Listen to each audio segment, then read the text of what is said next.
Hi guys, now we'll discuss about the second law of thermodynamics. Okay, now before we are going to discuss about second law of thermodynamics, we should understand what is the need of second law when you have a first law. Okay, already you are having a first law of thermodynamics which says that delta Q is equivalent to delta U plus W, or W is equivalent to delta Q minus delta U. When you have that, then what is the need? So what is the basic statement? Energy is neither created nor destroyed. It only changes from one form to another form is our basic statement.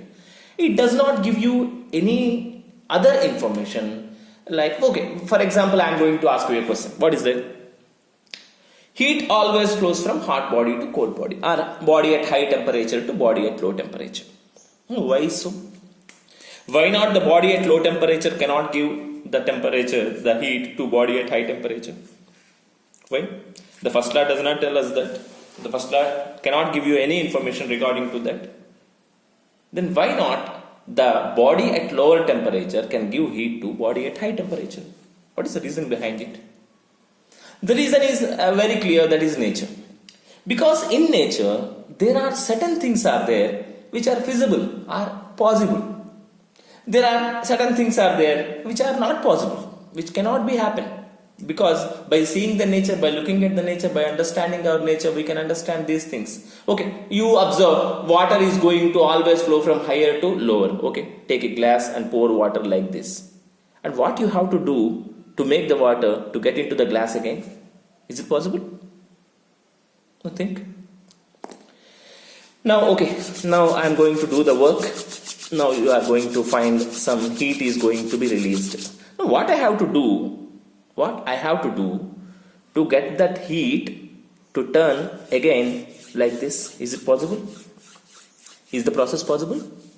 Okay, let me keep my hands at gas stove, and after getting some heat, can my hands be like this? Is it possible? That is not possible. That is irreversible. So these concepts are going to be covered in second law of thermodynamics. Okay. The basic concept of second law of thermodynamics is very clear.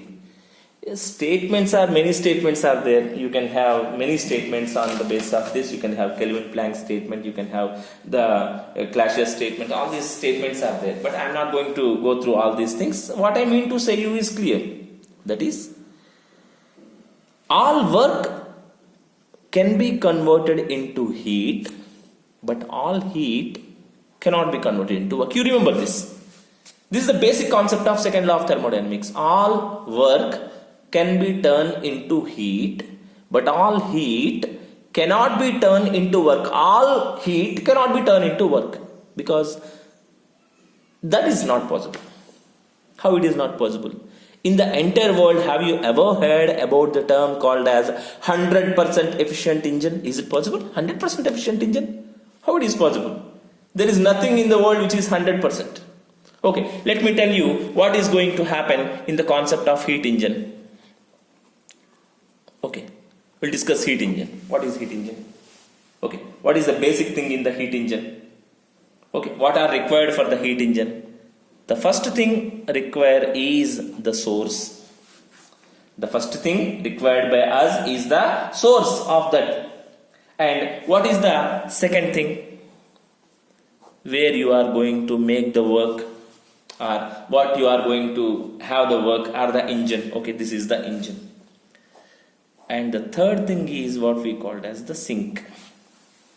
Okay, now have you understand these things?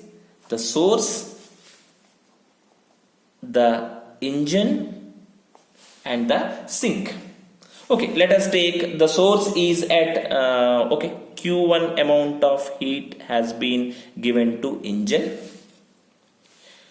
In order to have the work, something W work has been done. Now, are you sure that all this Q1 will turn into W? You remember the statement, what I told? All work can lead to heat, but all heat cannot lead to work. That means there is some energy, heat energy, which is going to be wasted. There is some energy which is going to be wasted in this case. So now if you want to know what is the amount of work done, what you have to do? See, Q1 amount of work. Heat engine concept is very clear, very simple. This is the source where you are going to give, and what is the amount of heat which has been given by the source? Q1. And I told you that this Q1 should be distributed in two things. One is the majority goes to the work done, and some amount of energy is going to be wasted, and that energy is called as Q2. Then what we can say, this temperature is T1, let us take this temperature is T2, because the source is always having greater temperature than the sink. Remember why? Remember the thermal equilibrium law? What is that? Heat always flows from hotter body to the colder body. It's not possible. The temperature is going to flow from T2 to T1. Nature does not agree that.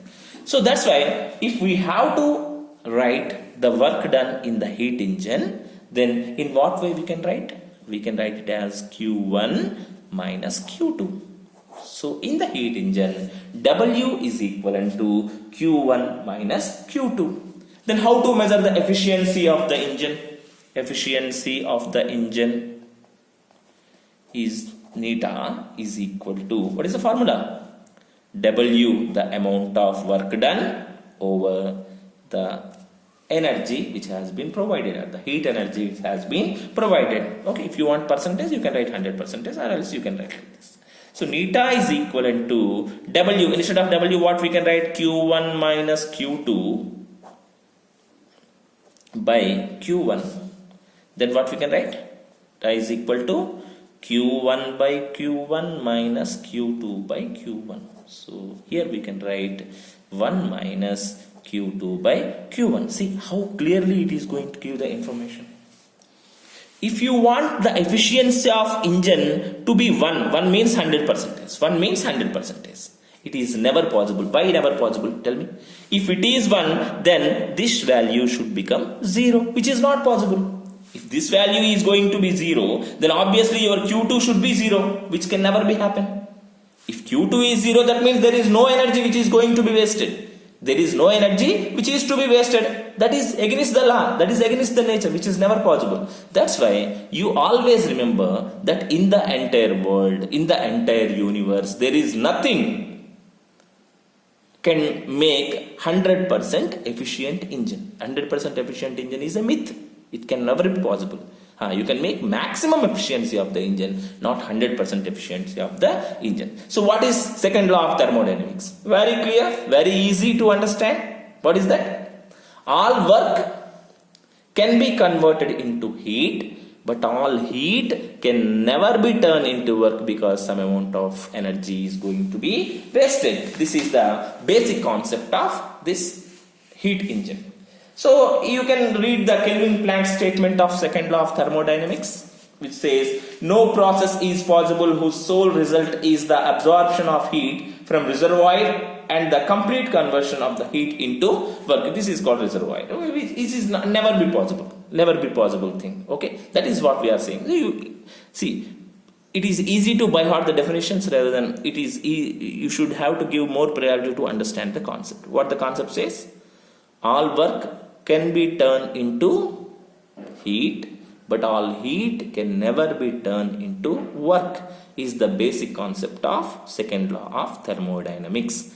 It tells us about the feasibility, which is possible, which is impossible. This process is never possible. 100% efficiency is never possible. Hope you understand heat engine concept. Thank you.